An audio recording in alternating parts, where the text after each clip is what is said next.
Procedure और steps in recombinant DNA. ऐसे कौन से स्टेप्स है, कौन से प्रोसीजर है जो कि रिकॉम्बिनेंट डीएनए टेक्नोलॉजी में ज़रूरत उसकी पड़ती है। एक जीन का आइसोलेट करना, सॉरी एक डीएनए का आइसोलेट करना, आइसोलेशन ऑफ डीएनए, डीएनए की कटिंग करना, क्लीविंग करना, उसको यानी एक स्पेसिफिक पॉइंट पर उसको क्लीव करना, ये स्टेप है। डीएनए को ज्वाइन करना, ज्वाइन मतलब वेक्टर में डीएनए को ज्वाइन करने, सही है। इसके अलावा डीएनए को एक होस्ट में ट्रांसफ़र करना, जो डीएनए आपके पास बन जाता है ना, उसको रिकॉम्बिनेंट डीएनए हम कहते हैं। अब उसको होस्ट में ट्रांसफ़र करना ये एक अलग स्टेप है।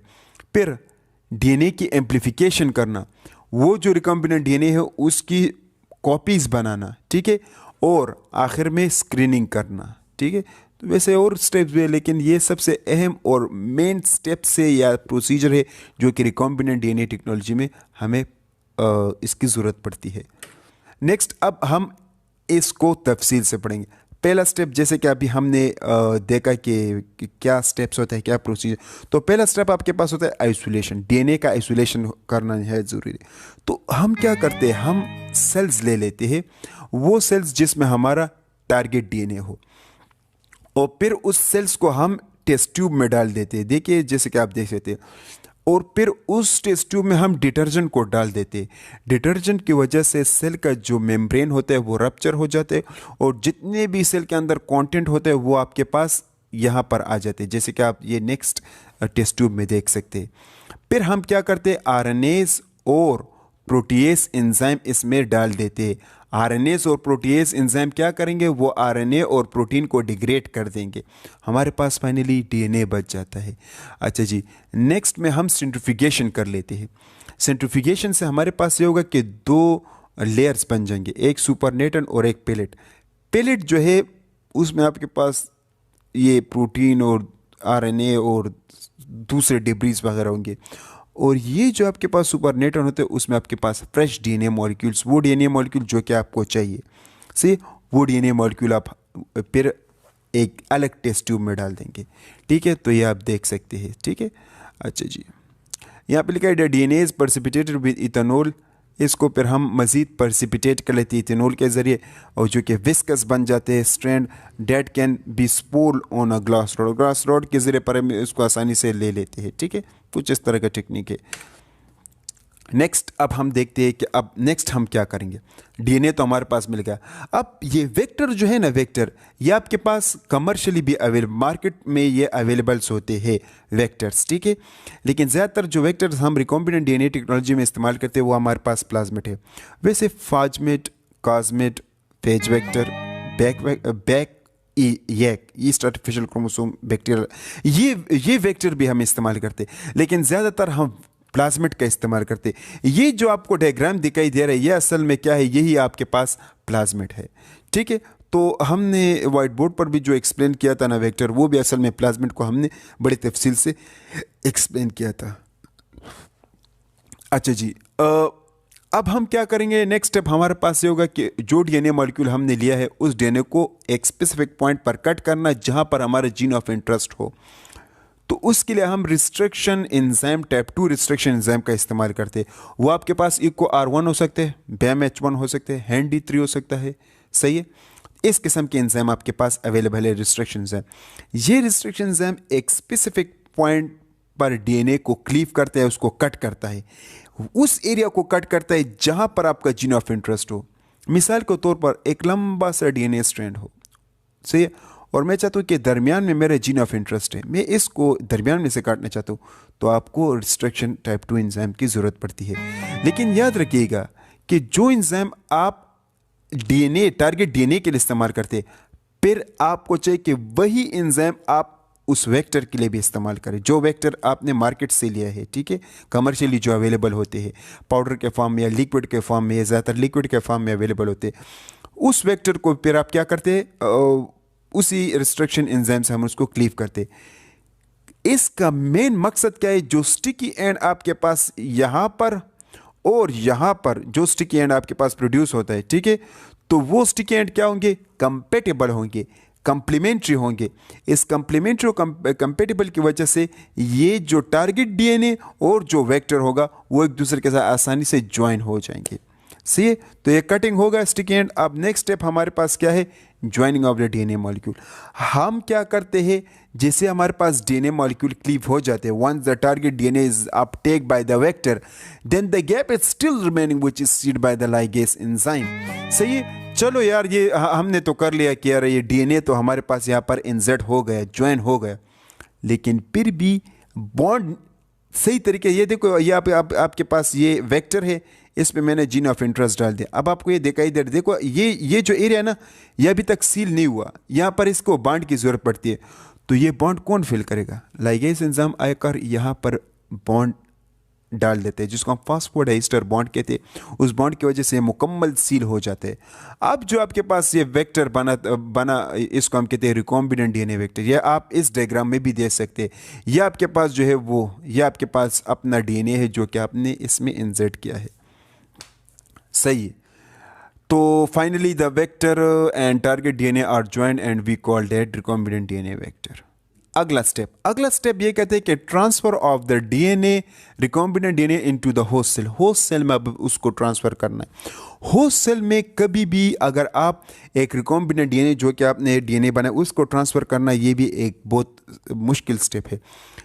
वो सेल जो कि आप उसमें अपना डीएनए इंसर्ट करते हैं, रिकॉम्बिनेंट डीएनए, वो किस तरह इंसर्ट करेंगे, उस सेल को आपने ट्रीट करना होगा, या उस सेल को आपने किसी स्टेज से गुजारना होगा, या तो उस सेल को आपने इलेक्ट्रिक करंट प्रोवाइड करना होगा, या फिर उस सेल को आपने क्या करना होगा, बाय मेटालिक आयन आपको उसमें डालना होगा। सही है, तो बाय मेटालिक आयन या इलेक्ट्रिक करंट की वजह से, बाय मेटालिक आयन आपके पास कैल्शियम क्लोराइड और मैग्नीशियम क्लोराइड हो सकते हैं। उसकी वजह से क्या होगा, उसकी वजह से इसमें पोर्स क्रिएट हो जाएंगे, और जैसे पोर्स क्रिएट हो जाएंगे ये वेक्टर आसानी के साथ, ये देखिएगा, ये आसानी के साथ इंटरनलाइज हो जाएगा, ये आप देख सकते हैं। ठीक है, तो इसमें आपके पास दो टेक्निक, जो एक को हम कहते हैं केमिकल ट्रांसफॉर्मेशन, दूसरों को हम कहते हैं यानी थ्रू इलेक्ट्रिक करंट ट्रांसफॉर्मेशन। ठीक है, तो केमिकल में हम ये कैल्शियम क्लोराइड और मैग्नीशियम क्लोराइड या बाय मेटालिक आयन का इस्तेमाल करते हैं, और इलेक्ट्रोपोरेशन में हम इलेक्ट्रिक करंट का इस्तेमाल करते हैं। बाज़ औक़ात हम ये करते हैं कि हमारे पास सेल्स बहुत ज़्यादा होते हैं, हम उसको बड़े कम टेम्परेचर में हम उसको रख देते हैं, और फिर डायरेक्ट उसको उठाकर हम बहुत गर्म टेम्परेचर में हम उसको रख देते हैं। इसकी वजह से भी क्या हो जाते हैं, सेल्स में पोर क्रिएट्स हो जाते हैं, जिसकी वजह से ये वेक्टर को आसानी से इनटेक कर लेता है। तो ये आपके पास यानी हम किस तरह एक वेक्टर को, रिकॉम्बिनेंट डीएनए वेक्टर को ट्रांसफ़र करते हैं इनसाइड द होस्ट सेल। अच्छा जी, नेक्स्ट स्लाइड की तरफ चलते हैं। अच्छा, amplification of the recombinant DNA. Recombinant DNA की अब हम एम्प्लीफिकेशन, यानी उसको अब हम छोड़ेंगे कि वो जो हमारे रिकॉम्बिनेंट डीएनए होता है वो रेप्लिकेट कर जाए। तो बैक्टीरियल सेल को फिर हम क्या करें, once the host cell uptake the recombinant DNA vector, then we allow the cell inside the media, ठीक है, inside the media to multiply and divide. Thus our target DNA is also replicated because transcription, translation and replication is always going on inside the host cell, and we get cDNA or gene library. Finally the target DNA is amplified. यहाँ पर इसका मतलब ये हुआ कि अब हम क्या करते, रिकॉम्बिनेंट डीएनए वेक्टर जो कि हमारे बैक्टीरियल सेल में मौजूद है उसको हम मीडिया में छोड़ देते हैं, एगर मीडिया में छोड़ देते हैं, ताकि वो डिवाइड और ग्रो हो जाए। डिवाइड और ग्रो क्यों होगा, क्योंकि उसमें ट्रांसक्रिप्शन, ट्रांसलेशन, रेप्लिकेशन ये सब कुछ होता रहता है हमारे होस्ट सेल में। तो ये ट्रांसक्रिप्शन, ट्रांसलेशन और रेप्लिकेशन की वजह से हमारा जो टारगेट डीएनए है वो भी ट्रांसक्राइब और ट्रांसलेट और रेप्लिकेट होगा। ठीक है, तो इसकी वजह से हमारे पास, हम इसकी वजह से cDNA लाइब्रेरी भी हमारे पास बन जाते हैं और जीन लाइब्रेरी भी हमारे पास बन जाते हैं इंशाल्लाह। वैसे तो cDNA लाइब्रेरी मैंने वाइट बोर्ड पर एक्सप्लेन किया है, जीन लाइब्रेरी भी मैंने वाइट बोर्ड पर एक्सप्लेन किया है, लेकिन उर्दू लैंग्वेज या हिंदी लैंग्वेज में मैं इसको स्लाइड्स के फॉर्म में दोबारा एक्सप्लेन करूँगा। ठीक है, तो cDNA लाइब्रेरी अगर मैं इसको थोड़ा सा बता दूँ तो ये वो यानी लाइब्रेरी है जिसमें हम मुख्तलिफ़ किस्म के कॉम्प्लीमेंट डीएनए की कॉपीज़ बनाते हैं और उसको स्टोर करते हैं inside the plate. Gene library वो होता है जिसमें हम मुख्तलिफ़ किस्म की जीन्स प्रिपेयर करते हैं और उसको मीडिया में हम स्टोर करते हैं, उसको हम कहते हैं जीन लाइब्रेरी। मीडिया में स्टोर मतलब ये हुआ कि ग्लाइसरोल स्टॉक्स हम उसके लिए बनाते हैं, वहाँ पर हम उस सेल्स को हम स्टोर करते हैं जिसमें जीन होता है, ठीक है। तो ये cDNA लाइब्रेरी या जीन लाइब्रेरी होता है। ये इसको बनाते किस तरह, ये क्या होता है, वही रिकॉम्बिनेंट डीएनए टेक्नोलॉजी से हम इसको प्रोसीड करते हैं, ठीक है। मैंने इसको ऑलरेडी एक्सप्लेन किया, आप इसको मेरे चैनल पर देख सकते हैं। और इसी तरह हमारे पास डीएनए क्या हो जाते हैं, एम्पलीफाई हो जाते हैं। तो आप डायग्राम में देख सकते हैं, देखिएगा ये आपके पास एक सेल है, ये देखो आहिस्ता आहिस्ता रेप्लिकेट होता जाता है, देखो कितने सेल्स बन गए। ये आपके पास जो आपका अपना जो टारगेट डीएनए है ये भी देखो रेप्लिकेट होता जाता है, ठीक है। नेक्स्ट स्टेप फिर आपके पास है स्क्रीनिंग। स्क्रीनिंग में हम क्या करते, चलो हमने तो अपना रिकॉम्बिनेंट डीएनए डाल दिया, लेकिन एक देखने के लिए या खुद को तसल्ली देने के लिए हम ये देखते हैं कि आया हमारा जो रिकॉम्बिनेंट डीएनए वेक्टर है क्या वो होस्ट सेल में गया है कि नहीं।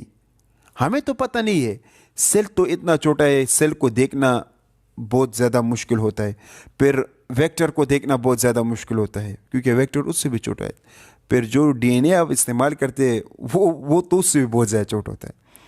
तो ये तमाम तर प्रोसेस को चेक करना क्या ये सब कुछ हो भी रहा है कि नहीं, जो मैंने अभी एक्सप्लेन किया, ये सेल का ये डीएनए कट हो गया, ये डीएनए ज्वाइन हो गया कि नहीं, ये DNA recombinant DNA vector internalise हो गया कि नहीं, हमें कुछ पता नहीं। इस मकसद के लिए हम क्या करते हैं, ताकि हमें पता चल जाए कि हमारा रिकॉम्बिनेंट डीएनए वेक्टर जो है वो इंटरनलाइज हुआ है कि नहीं, इस मकसद के लिए हम स्क्रीनिंग का इस्तेमाल करते हैं। स्क्रीनिंग में हम क्या करते हैं, now to identify that which cell have our gene of which cell have our recombinant DNA vector we perform screening technique. Screening हम करते हैं, स्क्रीनिंग हम दो तरीके से करते हैं, दो तरीके नहीं, स्क्रीनिंग के बहुत से तरीके होते हैं, लेकिन सबसे पहले जो हम तरीका करते हैं उसका हम कहते हैं ब्लू वाइट स्क्रीनिंग कहते हैं, और दूसरा जो तरीका होता है वो हम उसमें सेलेक्टेबल मार्कर जीन्स का इस्तेमाल करते हैं। सेलेक्टेबल मार्कर जीन्स तो मैंने पहले से एक्सप्लेन किया है, व्हाइट बोर्ड पर आप उसको देख सकते हैं, लेकिन उर्दू में थोड़ा सा मैं ये एक्सप्लेन कर देता हूँ कि सेलेक्टेबल मार्कर क्या चीज़ होता है। इसमें हम क्या करते हैं, वेक्टर को ले लेते हैं, उसमें ऐसे जीन्स डाल देते हैं जो कि एंटीबायोटिक रेजिस्टेंस एंजाइम्स को प्रोड्यूस करते हैं, ठीक है। अच्छा जी, फिर उस वेक्टर में तो ऑलरेडी हमारा जीन ऑफ इंटरेस्ट भी होता है, उस वेक्टर को हम बैक्टीरिया सेल में इंसर्ट करते हैं, फिर उस बैक्टीरिया को हम उस मीडिया में ग्रो करते हैं जिसमें एंटीबायोटिक हो। तो वो बैक्टीरिया जिसने हमारे रिकॉम्बिनेंट डीएनए वेक्टर को नहीं लिया वो बैक्टीरिया मर जाएंगे। क्यों मर जाएंगे, क्योंकि उस बैक्टीरिया में ये सेलेक्टेबल मार्कर जीन्स नहीं है, उस बैक्टीरिया में वो जीन्स नहीं है जो कि एंटीबायोटिक रेजिस्टेंस एंजाइम को प्रोड्यूस करते हैं।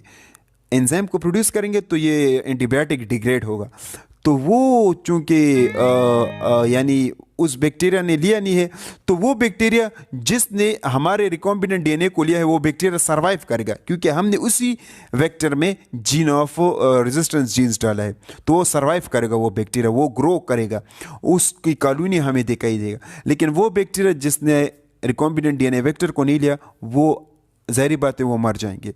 ये आपके पास सेलेक्टेबल मार्कर, हम ये आपके पास स्क्रीनिंग का टेक्निक है। हम कभी कभार ब्लू वाइट स्क्रीनिंग भी करते हैं। ब्लू वाइट स्क्रीनिंग में हम खास किस्म का केमिकल यूज़ करते हैं, अब वो मैं भूल चुका हूँ कि कौन सा केमिकल है, लेकिन वो क्या करता है कि उस केमिकल का इस्तेमाल करने से आपके पास मीडिया पर ब्लू कलर के और वाइट कलर के कॉलोनीज अपेयर हो जाते हैं। ब्लू कलर के कॉलोनी ये शो करते हैं कि यार इसमें आपके पास रिकॉम्बिनेंट डीएनए वेक्टर नहीं है, और वाइट कलर के कॉलोनी ये शो करता है कि इसमें आपके पास रिकॉम्बिनेंट डीएनए वेक्टर है। इंशाल्लाह इसको मैं तफसील से इसके लिए मैं एक अलग लेक्चर बनाऊंगा, तो ब्लू वाइट स्क्रीनिंग आपको फिर मैं समझा दूंगा कि ब्लू वाइट स्क्रीनिंग क्या चीज़ होता है, ठीक है।